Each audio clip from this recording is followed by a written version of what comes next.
When this movie came out, it was definitely the best Marvel movie I'd seen in quite some time, but let's be honest, that's not saying much, and it was saying even less back then in 2023. Hello, and welcome back to another installment of Film Friday in which I review a new film every single week. This week we are looking at the 2023 film entitled Guardians of the Galaxy Volume 3, directed by James Gunn and starring Chris Pratt and Bradley Cooper.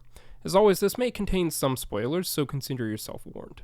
Let's get into it. The story picks up after the events of Infinity War and Endgame, and Star-Lord's sorrow after the death of Gamora is definitely a main part of this film. But in similar fashion to Volume 2 of Guardians of the Galaxy, this one also delves into a character's backstory. In Volume 2, we learn more about Star-Lord's father and how the Guardians came to be formed. In Volume 3, we are shown more about where Rocket Raccoon came from, in a rather tragic and perhaps touching manner. In fact, it seemed at the time of this movie's release that the main reason people enjoyed or defended it was because they got to see Rocket Raccoon as a baby. But while this movie did have some moments of fan appeal, like that, and some genuinely good elements to it, these were not enough to carry the project as a whole or make it a good and worthwhile endeavor. Now, I do have to give this movie some credit for the camera work, especially during the action sequences. There was some fantastic maneuvering and stunt work performed in those sections. However, these moments of good filmmaking stood out in stark contrast to the rest of the colorful, boring CGI mess that was this film. Overall, the movie felt disorganized, vaguely emotional without really being so,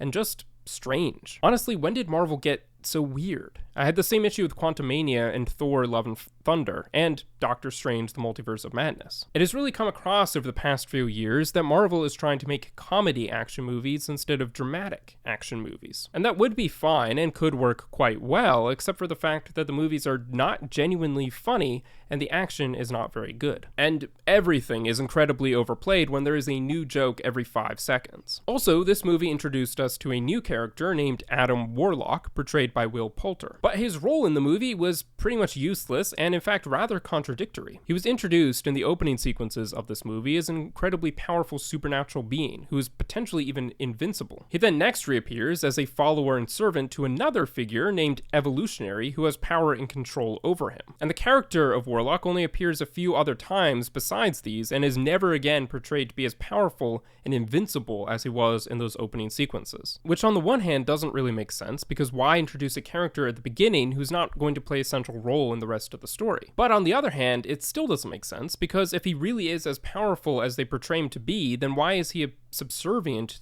to this other guy called Evolutionary? The latter certainly is never shown to be more powerful than Warlock. So there really wasn't much need for Warlock's character at the end of the day, and really there wasn't much need for this movie either. With that being said, thank you for watching. Be sure to comment your own thoughts on this film below, and don't forget to subscribe for more movie commentary and reviews.